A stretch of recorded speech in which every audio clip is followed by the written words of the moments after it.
Good morning, everybody. Welcome to our Tech Connect webinar series. So my name is Nafu. A great pleasure to welcome you all.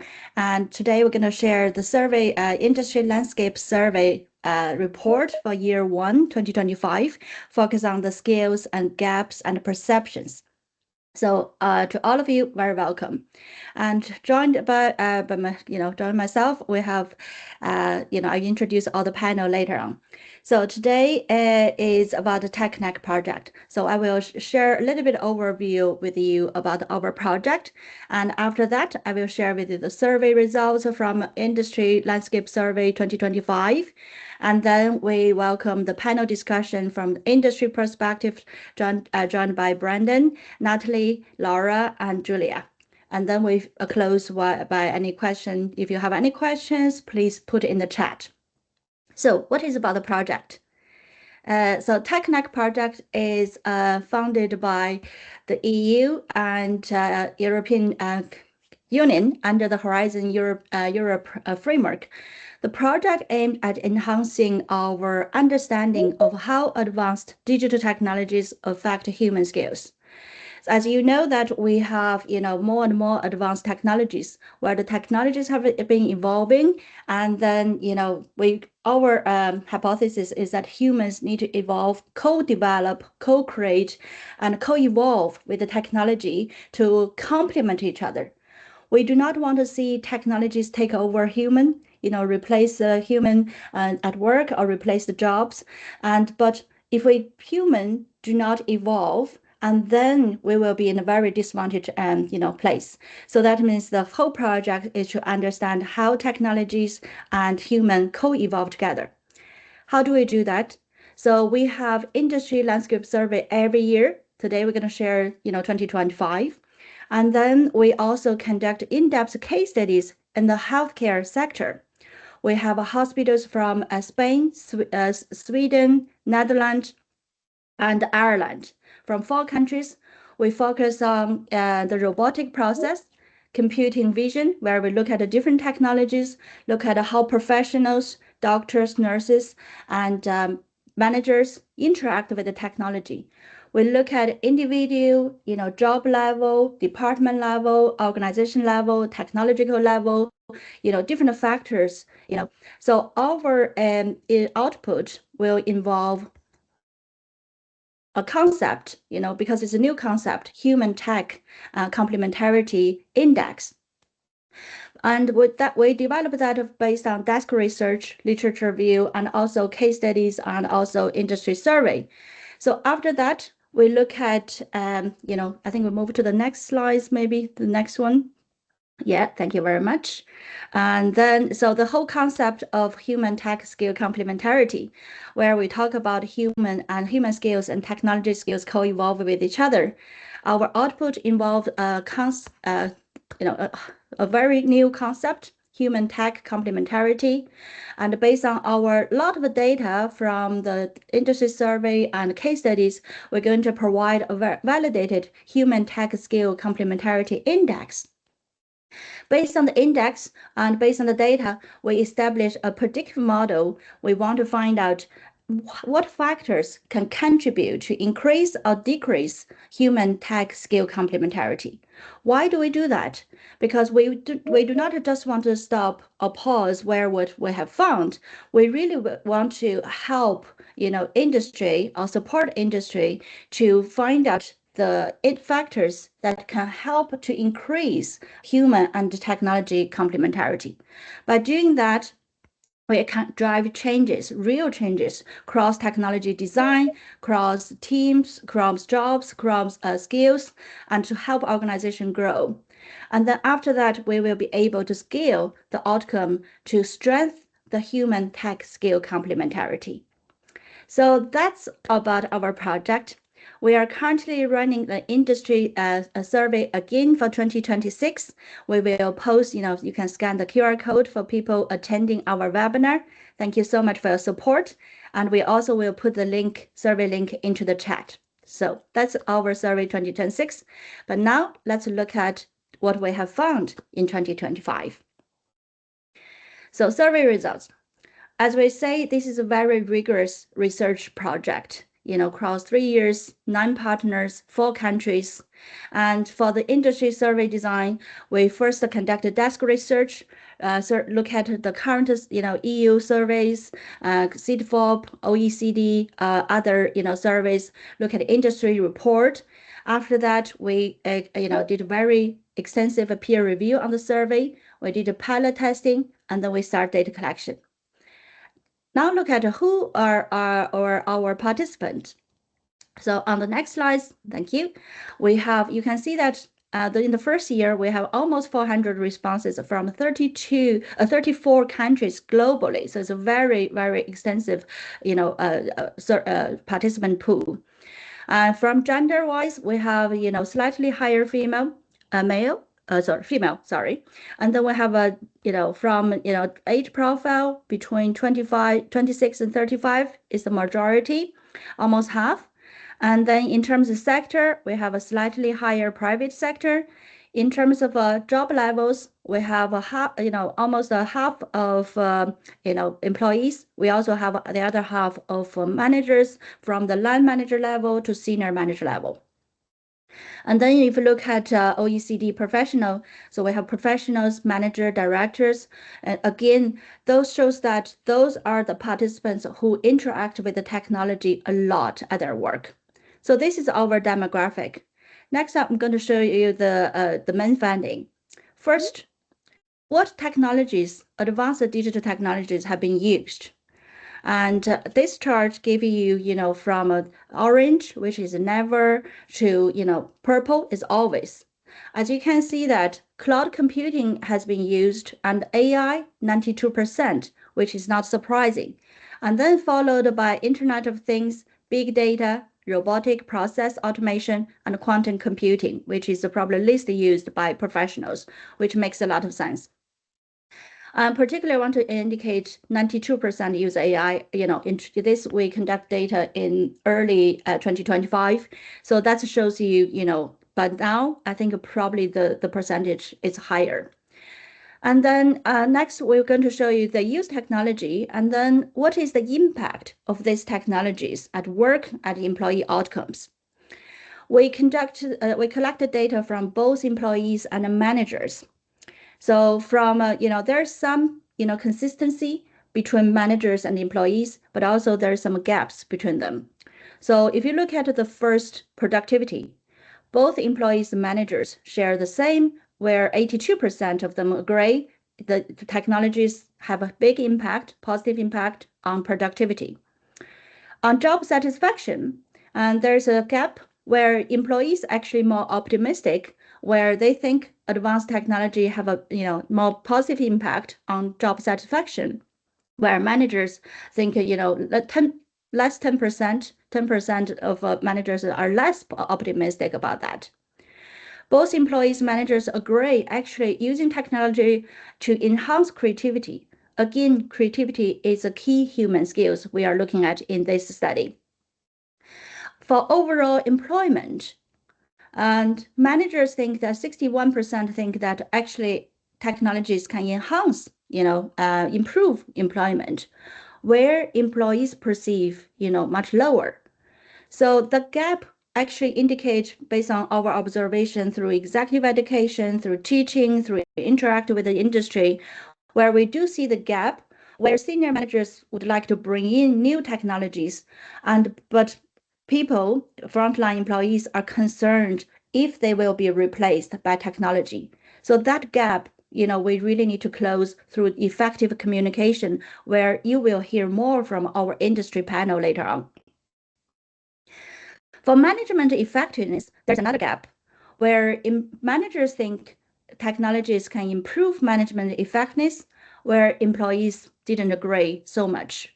So that's something, again, for senior managers to think when you adopt technology to improve the efficiency, the effectiveness, I think, we need to have a more coherent, more consistent messages shared by employees. Otherwise, we're going to have a big gap, which won't work.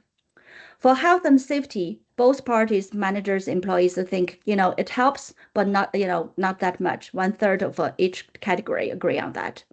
So from this one, we can see overall, the impact of advanced technology on work, on employee job satisfaction, creativity, are, very positive. Although we need to close some gaps about employment, about management effectiveness. And now we move to the next, which, we have a technology, we know the impact. So if we move to the next slide, thank you. And then talk about the motivation. Again, from overall, people think that, adopting advanced digital technologies can improve performance, can address the skill shortage gap, can reduce cost. Again, very positive. And then you can see that actually we have a very positive about reskilling, where 96% of participants, over majority of employees, are very enthusiastic to learn new technologies. So that's really, I think we hear from industry that actually to encourage employee to be open-minded to learn new technology is a challenge. But from our survey, we confirm that actually employees, they do want to reskill themselves to learn more new technologies. Next, we're going to show you the results on how, when employees want to learn new technologies, when we know there's a positive impact, but we need to be mindful, we also have some barriers. So for example, employees and managers, they think that, the top one, challenge is use of data, how to ethically, legally use data. Of course, adopting any new technology involve high cost and lack of skills. This is what we are talking about, digital skills. But particularly, we also want to focus on the human skills, which we will share with you. The impact on Pacific Group's workers, that's 51%. What do we mean by that? So when firms adopt new technologies, and we have noticed there is a called a FOMO, fear of missing out. So where there are some functions, maybe R&D or maybe other functions, they can be jump on the AI or other new technology project. Where if you look at other functions, they probably stay behind, maybe not directly affecting them. And then that's different group workers have different, completely probably opposite opinions about new technology adoption. So that's something we really need to be mindful for managers.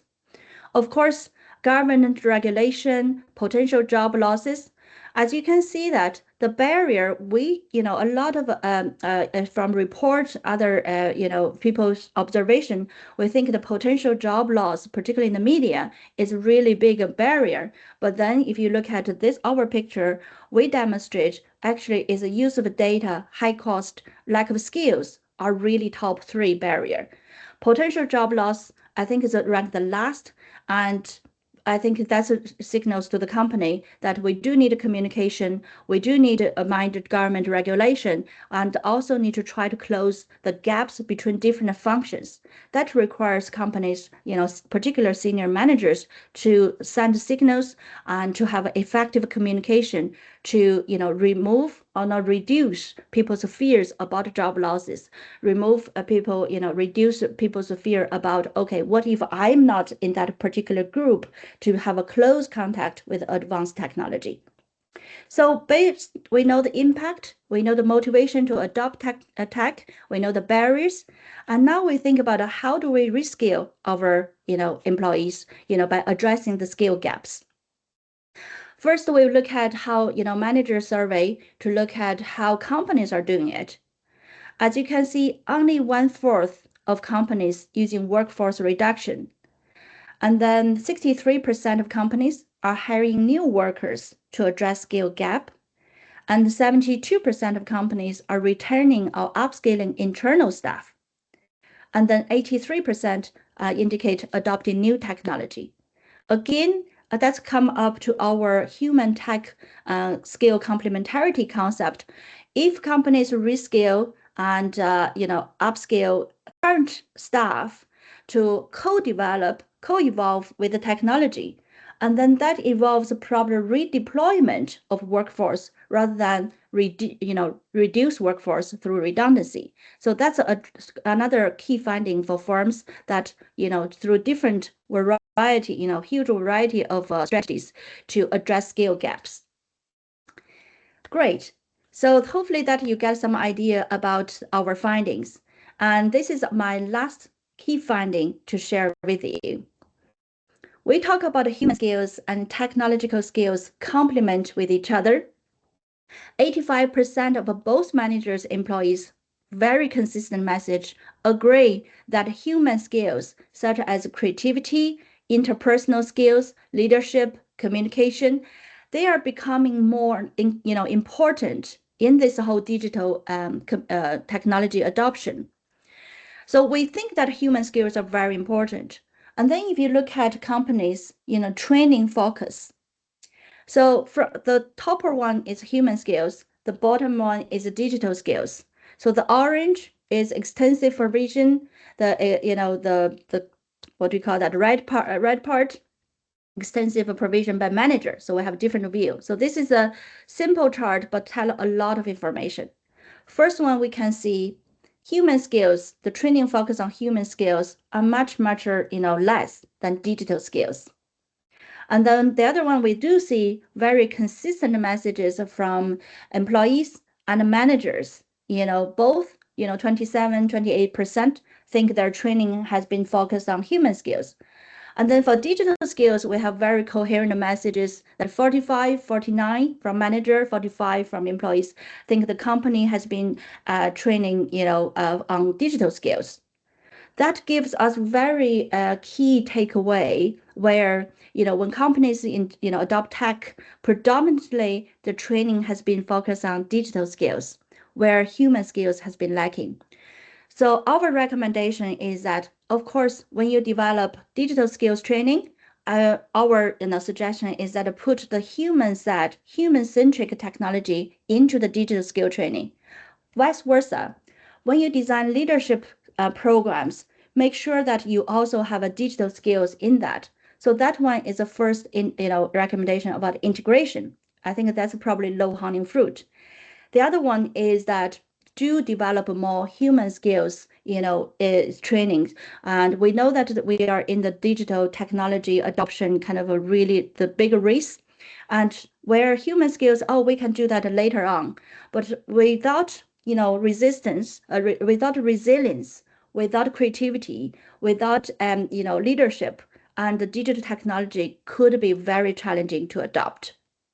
So that's our key finding. I'm going to leave there and introduce you to our great panel, industry panel, to continue the conversation. Again, if you have any questions, please do put in the chat, and we will address that through the seminar. So Brandon, shall I hand over to you to introduce the panel? Yes, thank you so much, Na. And I have to say, very positive signals coming out of your results, and I think quite a lot on the fact that employees and managers both are very happy with the deployment of digital technologies and are looking for more, but also very emphasis on the training. And reading the report, I think a lot of it shines through that people want training, people want to use the technologies, and it's not so much the case of what people sometimes can demonstrate. You mentioned that technology bad, people good. In fact, it's much more nuanced.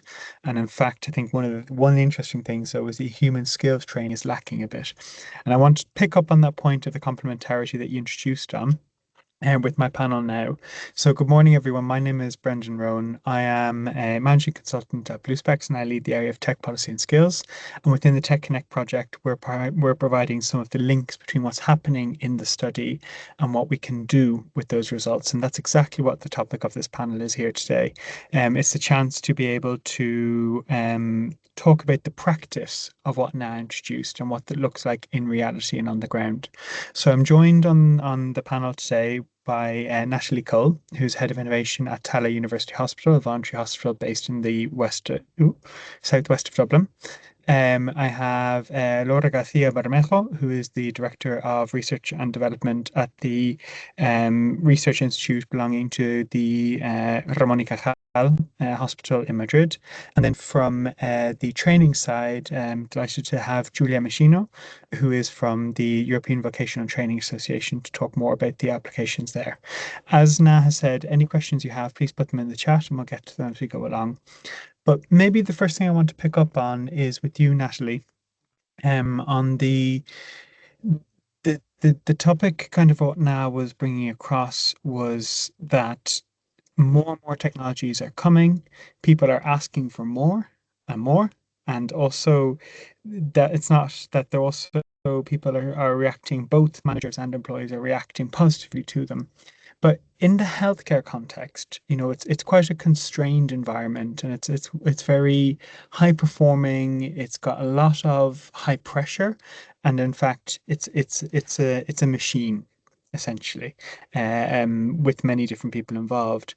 How do we manage the new and because there's so many opportunities out there, and especially in healthcare at the moment, how do you manage the onboarding of new technologies in a way that allows for the humans to really kind of take it on and embed it into the organizational practice?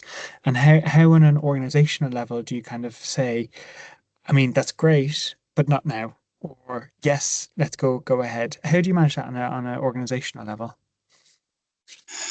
Yeah, thanks, Brendan. And I suppose to give people context, I'm head of innovation in Tallinn University Hospital, and we are one of the largest, I suppose, teaching hospitals in Ireland. And so we've 4,000 plus staff. So, like you mentioned there, that challenge of new technologies coming in, not just clinical and also non-clinical, within our remit.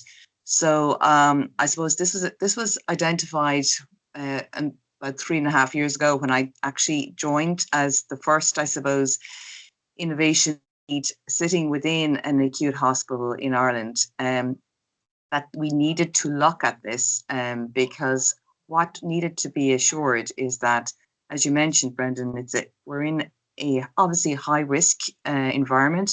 So we want to ensure that number one, the technology that is being brought into the system is safe and is compliant in all with all regard to all our regulations that we need to adhere to, but also even more importantly, and as important, is that it's of value to our patients and to our staff. So one of the aspects then that we would have is that we would have oversight of all the projects that are coming in with the term innovation, I suppose, new technologies that are coming into the hospital. And we would assess them over a period of time and evaluate them with the lens of value added. And then they would be handed over, if successful, to our operations committee to be able to make an assessment about that with regard to our priority settings, as you mentioned there. Then obviously we have oversight of the capacities across different departments. So if we were aware, let's say our emergency department over the winter period is going to be quite challenging to bring a disruptive new technology in, we would then push that out maybe to the summer period, which might actually be a bit easier for us to be able to handle that. So I suppose it's having that oversight and having that responsibility through the office to actually be able to see what's happening and also to horizon scan and see what's out there also and be able, because sometimes we don't know the art of the possible, and we actually go out and we actually say, these are our challenges and this would be a good match for those challenges. And we're trying to change that dynamic for being, okay, let's not just be the end user of this product, but to be involved in that co-design of it from the very beginning. So I hope that answers your question. Well, actually, I have a follow-up, and it's more curiosity, yeah, because you have portfolio management essentially. You have a pipeline system in place, and you're checking, you're testing, trialing, checking, and then you hand off to a different team, which is operations, where it moves into the next level and moves on to kind of be brought in. But do how do you handle I don't know if it's disappointment or, you know, from both patients, from government, from staff, when they're like, why can't we use this? Why can't we use it now? Or why can't we, or why are we still using paper? Or, you know, how do you handle that kind of level of that balance between, as you say, you know, the need to go through that due diligence process, which I imagine takes up to 2 to 3 years, and they're looking at their phone going, my phone translates now. How do you handle that kind of the desire for more with that rigor that you require? Yeah, honestly, as well, it wouldn't take that length of time, Brendan. From it would our projects go about 6 months to a year, because they're ones that actually are already like CE marked. They're already out potentially out there. That's that one cohort. Obviously, we have the other cohorts that we are co-designing with and we're actually developing out. But the ones that are already out in the market and we just need to test them within our system to see if they're actually adding value. They've never maybe been tested in a large acute hospital before. Um, they're normally turned over within that short period of time. So it's not like as if people have invested, and that's what we're very conscious about, because people are investing their time, in a lot of cases voluntarily, healthcare providers, to actually look at these products. So we want to make sure that we're not. And what is actually of value is what we're realizing is people want to see that that product is fit for purpose. So the ones that are fit for purpose, to be honest, we are translating them over to the hospital. So but the ones that are not, I suppose people are seeing that the value in that we're not wasting people's time over a long period of time, with something that just actually doesn't work. So we're failing fast and moving on.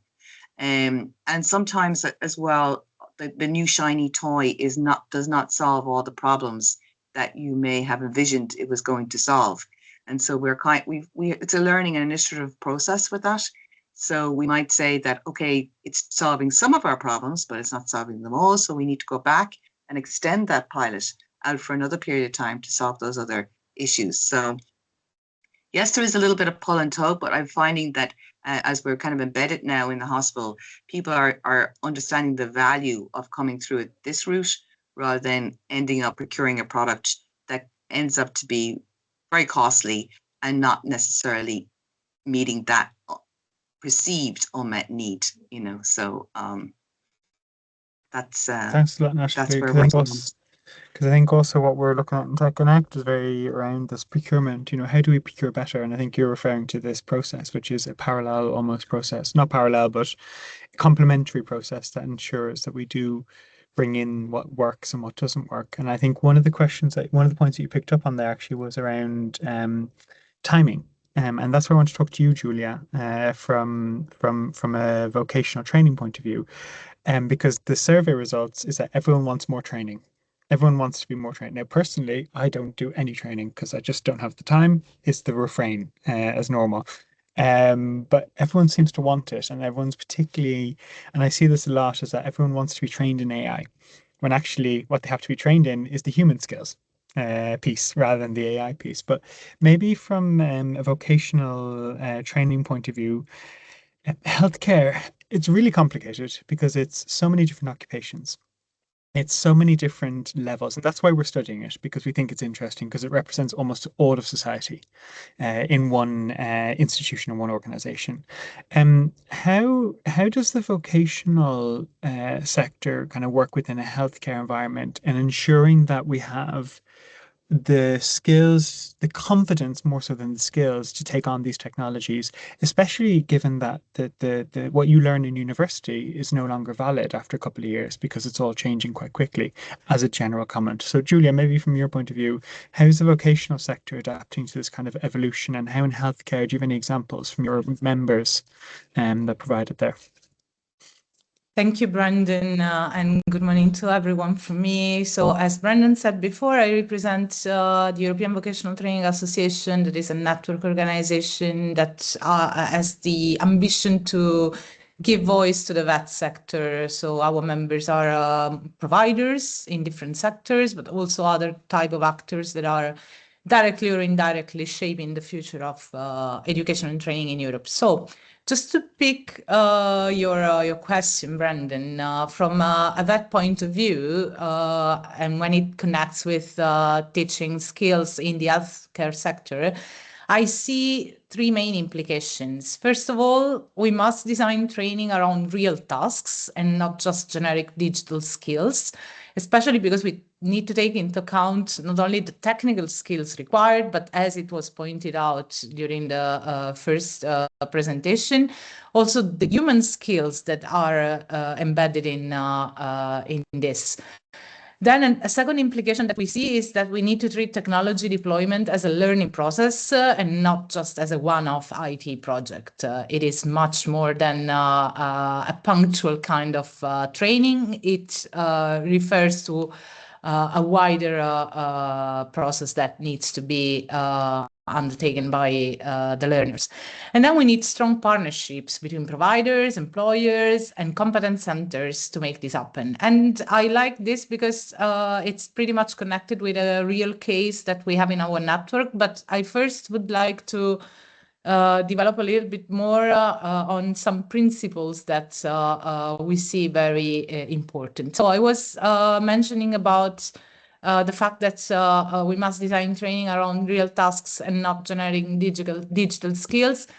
This means that one of the key principles that we see is that we need to embed learning in the workflow.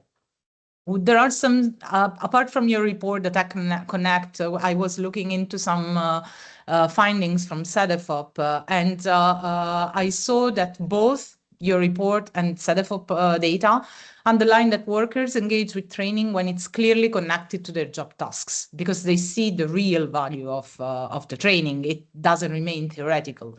So in the healthcare sector, rather than offering a generic AI in healthcare course, what we see as vet representatives and what our vet providers members see is that the best approach would be to align training with the workflow and having real training opportunities within the workflow. For example, training radiology staff inside the workflow of image interpretation, where AI decision support tools are actually used, or maybe training nurses and allied health professionals using simulated patient journeys, where new systems are part of realistic scenario, embedding microlearning in daily huddles. These are approaches that can help the learning process. A second principle I would like to mention is the work on human and digital skills together. So we have been talking about the importance of technical skills, digital skills, and the human skills. These have to be connected. The work of CEDEFOP that I was looking into stresses that digitalization changes tasks and roles and not just tools. So the human-centered digital transition needs to be at the center of the learning process. Almost all employees and managers have been stressing the importance of creativity, problem solving, interpersonal skills that are essential in digital environments. So from a vet perspective, this means that we should train not only on how to click, but also how to communicate AI-informed decisions to patients and colleagues. We should build problem-solving and change management modules so staff can redesign processes, not just follow processes that are dropped with a top-down approach. And this is also where, let's say, this idea of competence-based, work-based learning becomes very, very important. A third principle that I would like to mention is target the digitally underskilled and not just those that are very enthusiastic about digital skills, because we do have this kind of audience, not only in the healthcare sector, but in every sector. Here, what does this mean practically is that when we're planning training around new technology, organizations should map which roles and groups are most exposed to change and least likely to self-select into training. Vet providers and social partners can help design bridging offers, short confidence building modules that can specifically address those that are digitally underskilled. And finally, what I would like to mention here, that works, as I said, in all sectors, but I can bring you a practical example from the network that really fits with the topic of this webinar. Make deployment a partnership and not a transaction. So the power of the education industry partnerships for future skills. This is something that in this specific moment with the Union of Skills that has been launched by the Commission this year, it becomes even more needed, the connection between the education sector and the industry sector. So the very concrete example that I would like to bring here is one represented by a member of our network that is called Pytheia Competence Center in Greece. And works exactly in the health sector. Pytheia is a public-private competence center for digital health. It's co-financed under the EU Competitiveness, Entrepreneurship and Innovation Program, and it aims to support innovation and digital transformation across the health value chain, especially for small and medium enterprises in Greece. What is interesting here from a vet perspective is that Pytheia Core's mission is support, education, and counseling. So it focuses explicitly on up and re-digitally skilling health professionals, students, and general public.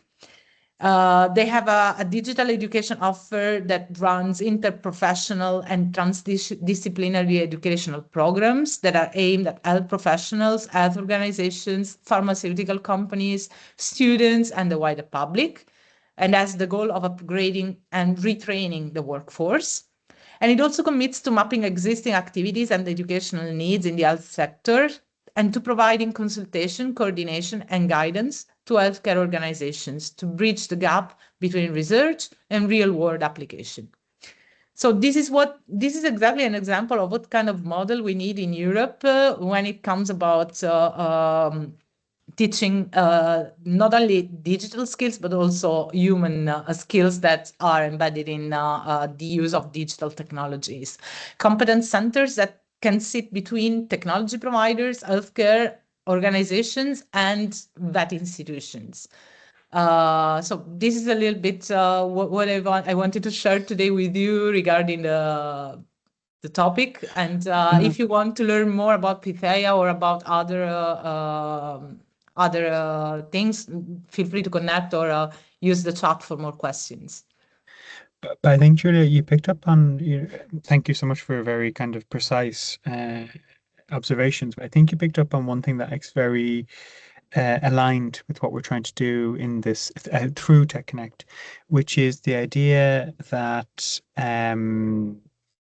there's that you don't just insert a technology and give someone a training course and then expect them to actually deploy it, but actually you need to adapt workflows completely. So this is where we're looking at. We're trying to see, is it sometimes, is it because the organization hasn't adapted the workflows? Is it because we need to improve the interfaces?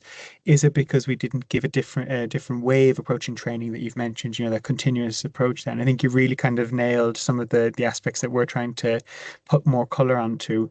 And also that idea that for many people, they don't need to do a course in AI ethics. They just need to be told what to check after they use the tool. For many people, but we have this kind of tension where people want to feel and see that they want to be trained in AI, but actually what they need to be trained in is good manufacturing process or good or generally good practice. And I think there's some parts there.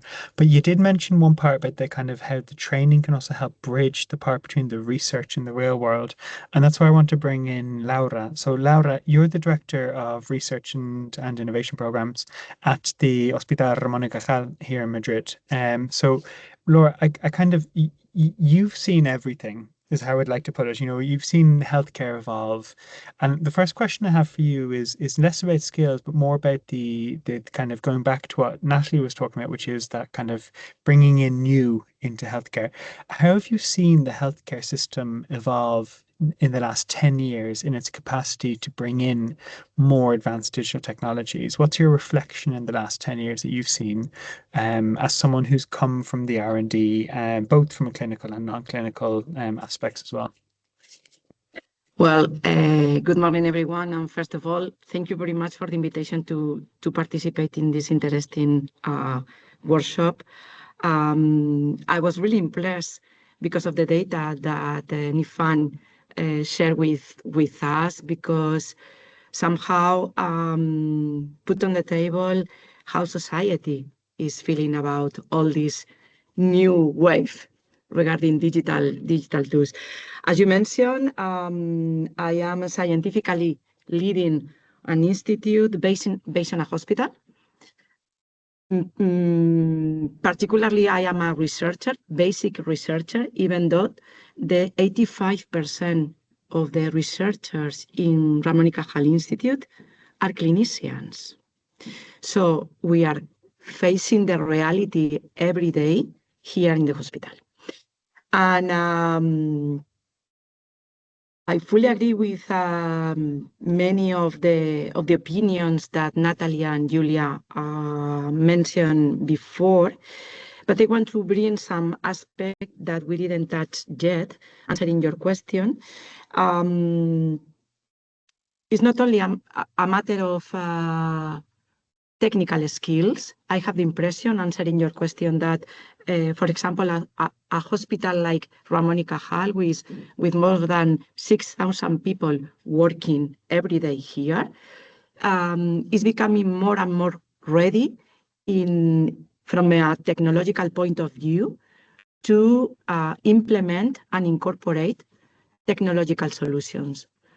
Even clinicians that are now in the range of age between 60 and 65, at the end of the careers, are leading digital tools project. Actually, I know that one of the use cases that Ramon y Cajal is contributing to Tech Connect is led by a surgeon, a maxillofacial surgeon, which is actually 67 years old, developing an AI for better management in a surgery room, the procedure. So there is no any more fears or bottlenecks in acquiring the technology, but there are two aspects that I want to bring to the discussion, really important. The first one, and in my opinion is one of the biggest challenges we are facing right now with all these digital tools, is who is taking the responsibility of the decision. You know, before now, the clinicians that is facing the patient is fully responsible for the clinical decisions to be taken. And of course, this clinician is supported by the whole institution. You know, in our case, for example, the hospital. So no doubt about it, even though, well, there is always some difficulties managing wrong decisions. But, you know, the patient see a face for taking this responsibility. Now that we are moving toward digital tools, who is taking this decision and who is taking the responsibility about a wrong decision? There is still a black hole surrounding us. I'm talking about the experience that we are having in Madrid and in space. There is a black hole for giving the responsibility to someone. So this is one of the main bottlenecks that we are having now for implementing digital tools. The second one that actually is very related with this is how patients feel all these decisions. And in this case, as Julia mentioned, education and training is really relevant. So in our experience here in Ramon y Cajal, we are facing two kinds of patients. Those ones that avoid to have any digital tool in the journey of the decision and in the journey of their clinical management. I don't want any machine or any app or any software giving information or giving clue how to handle my health and my disease. This is one of the profile, let's say, but there is another one that is basically the opposite. The one that is coming to the consultant and say, oh, a guy, a clinician, I went through internet. I know that there is available this digital tool that is perfect, 100% right, no wrong decision. I want you to bring me to this kind of clinical management journey. Both are the main challenges that I could see now in the daily life of the hospital, not the technological one, that we already overcome this. Really interesting, because you picked up on a few of the kind of so earlier I was asking Natalie that question, is and how do you handle the people who are, I think Julia, you mentioned, we need to bring people to a level that they want to have, not necessarily use them themselves, but be beneficiaries of these tools. But also you have the other side who are forcing it. But the other part that I think is really interesting that you mentioned, Laura, is that from your point of view, the technology is not a problem. It's the governance structures are falling behind, and that we need to work on those aspects that we can deploy readily, but we need to bring ourselves along the way. And I know, Natalie, you and I have had many conversations over the last couple of years around how do you buy with confidence, but then how do you use, knowing who's taking it up? And the fact is that healthcare, and you mentioned it, Laura, is a high risk environment, and you have built structures in place where individual humans take on that risk and that responsibility. But no longer is it clear, because we're now decentralizing that responsibility, or I don't want to say subcontracting it, but it is going into the technologies. I don't know, Natalie, do you have any kind of thoughts on that, or maybe Julia, just to kind of add in, because I think Laura's brought up some interesting points there. Yeah, I'm happy to jump in. Absolutely agree, Laura. I suppose a number of the projects that we would have looked at, it wasn't an issue with regard to the technology, but it was, when we speak to the clinicians, it was about the clinical governance of them.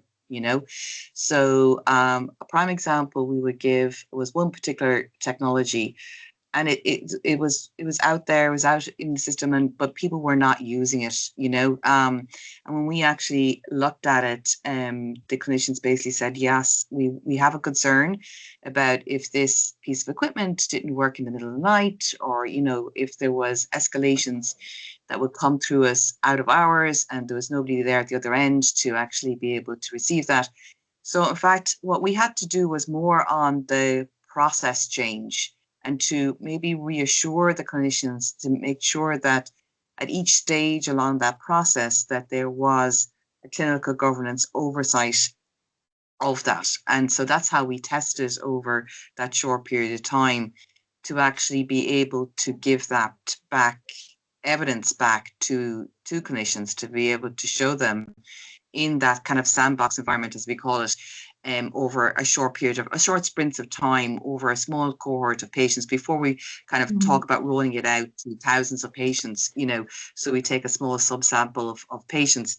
And the other side to your point about patients, it was very interesting in that particular example, when we had our focus groups with the patients that were involved, a third took it on straight away. We're absolutely that cohort that you talked about that said, I wanted that yesterday, so happy with it, don't take it away from me, really love it.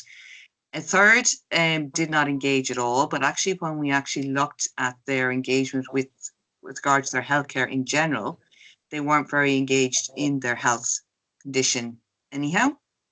So the technology just did not add anything to that. But the other third was the interesting ones for us. And what their perception of the digital technology was that initially they had the perception that it was inferior. It was inferior to the face-to-face that they may be having with their nurse or the clinician. And it was our problem where we hadn't communicated properly to the patients what exactly this technology could do for them. And so we were all thinking this is brilliant on our side, kind of going, this is going to give greater access to patients, going to give better outcomes for patients. But we really had not communicated that efficiently enough to patients. And once we had done that, we found that third, engaged straight away. But it was interesting, like you mentioned there, it was across all age profiles. So it was not with regard to a specific age cohort, as some people might say, but it was across all ages. It didn't matter. There was that aspect because access to healthcare can be challenging, depending on what conditions you have and waiting lists that we may have for that. And so anything that would be perceived as being, not as good as the face-to-face, I suppose, was a fear factor rightly so, for patients. So we needed to reassure both sides. We reassure the staff themselves and the patients. And I think that's a journey. It's not something that happens, overnight. So yeah, I totally agree, Laura. Totally agree.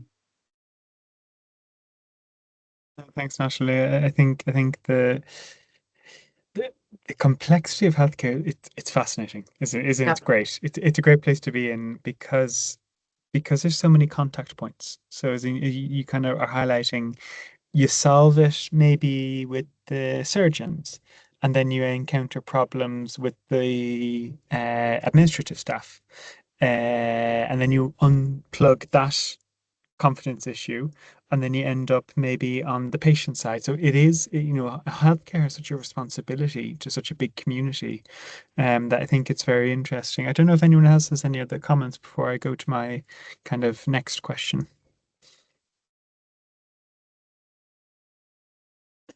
No? Well, Okay. just Yeah, go on. to mention, Brendan, that maybe projects like this one will help a lot in this complexity, because one of the graphs that Nifan showed us was very informative for me. The graph that reflects the opinion of how we need to combine almost 50% human skills with digital skills. This is the key. I have the impression that for a long time we have faced digital tools as the final objective, as the end of the day, at the end of the road. But this is not the correct way to face it. We shouldn't forget that tools are tools. That's it. So as Natalie mentioned, if we manage to convince all the main actors in this complex healthcare system, managers, decision makers, patients, clinicians, data scientists, all those contributing to generating digital tools, that this is just one tool more, nothing else. This will be the correct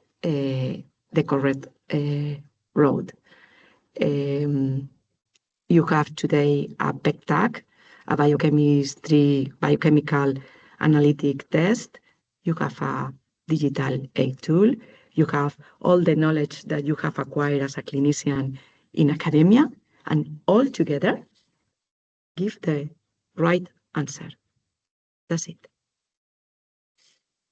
I think that's perfect. I think that's the perfect summarization, actually, of everything we discussed, which is we focus too much on the tech and we need to focus on the network and the people around it.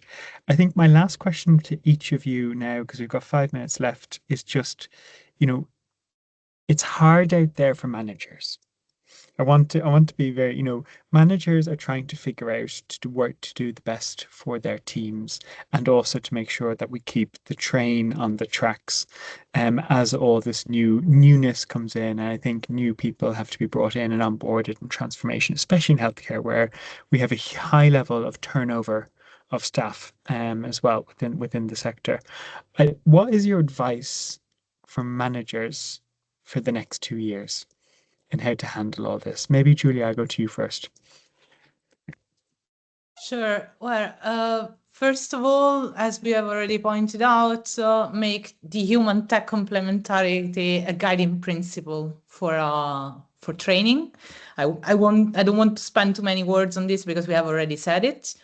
Another advice that I would make is shifting from the training availability to the training relevance. There are a lot of workshops, courses available, but it's not just about picking a workshop, picking a course. It's about making people understanding the relevance of it. And then there is another point that I would like to make. I don't know how much this can be an advice for managers, because it's it's kind of a challenge that we have in the sector.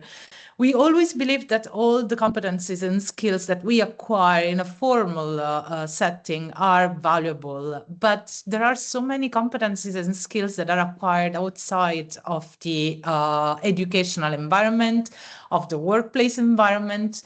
And unfortunately, it's so hard to get those skills recognized, but still those skills play a role in the knowledge of people. So also valuing skills that are acquired in a non-formal or informal setting would make people feeling more empowered, and also would give them more opportunities. So I would encourage managers also to take this into account. Thanks, Julia. And we can talk about higher education versus vet another day. I have a lot of papers on that. With pleasure. Maybe Laura, what would be your advice? Because you're a director, but you're a manager yourself. What's your advice to people like you? Well, definitely, I will go.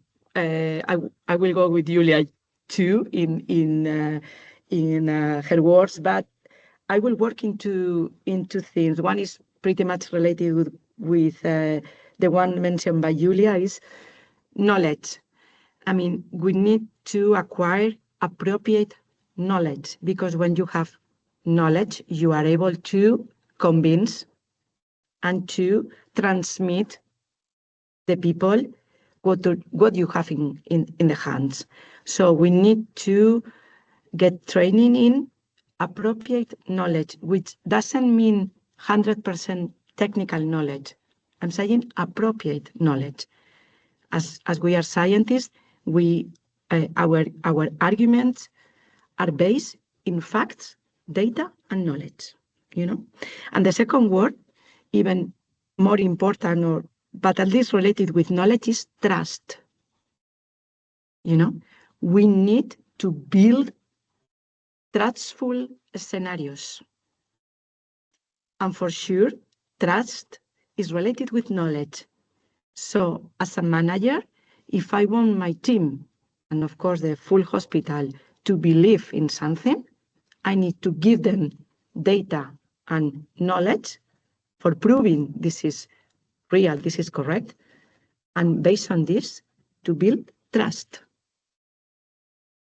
These are my opinion, not advice, as Julia mentioned. You never know to give advice. There's a famous quote,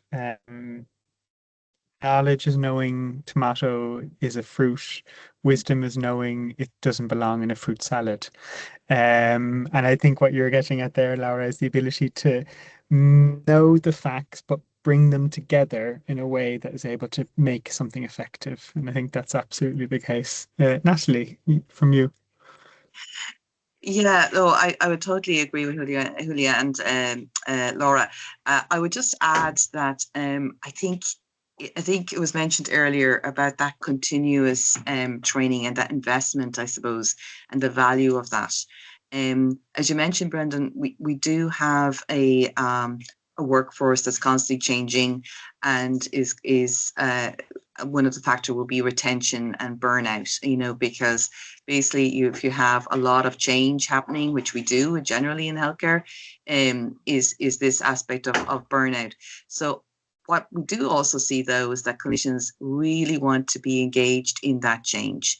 So they want to be, the new clinicians coming in, they really want that as part of their job satisfaction, to be involved in that change. No longer is it a situation where they like to be, you know, told to do this, you know, without having their input into it. So I think by investing in that, I think you will also retain staff, you know, and as Laura mentioned, that trust factor then will include that they will be brought along with it. And also, I think fundamentally, if we have that, you know, across the system, so constantly percolating through, you will obviously see that the maturity level will develop up, you know, and you'll have your buddies, you know, teaching buddies, you know, you'll have a system like that. Whereas, you know, we are in a situation where we normally kind of look and we go a burst of training, new piece of technology coming in, we burst that, and then, you know, what happens, you know, a year later, you know, that may not be at the same intensity. So so I suppose, you know, valuing, I suppose that is a key component and will be for the future. Thank you guys so much. And with the appearance of Na, it's time to get off the stage. But thank you guys for a really interesting discussion. Really what I'm taking away is relevance, engagement, bringing everyone along with you, and also not forgetting that the technical is not the problem. It's the technical is not the problem. The non-technical is where we need to probably emphasize a bit more on these days going forward. And I have to say apologies to Hannah in the chat who just dropped a bomb at the end of the discussion. We won't have time to cover your part, which is essentially the divergence of hiring between generations, where we see in healthcare, actually, we don't have any divergence because it has less exposure to AI, but in others, we see a huge drop off in early career entries, which goes to the point of people are looking for more experience and knowledge as we go along. But Hannah, really sorry we can't get to that because of time. But thank you to my panelists, and over to you to close off. Yep. Just want to thank you so much again to the panelists, excellent panelists, Julia, Laura, and Natalie. And thank you Brandon, for moderating this. For Hannah's question is really good because we're going to have a more webinar series in the new year. So we will definitely keep that topic, you know, in consideration. I would like to thank all the participants, and thank you so much for your engagement. And finally, big thank you to Isis and Margarita behind the scene to organize everything. So thank you, everybody. Wish you all have a lovely day. Thank you so much again. Bye. Thanks to you. Bye-bye. Thanks. Bye. Bye-bye. Thanks, guys. Bye. Yeah.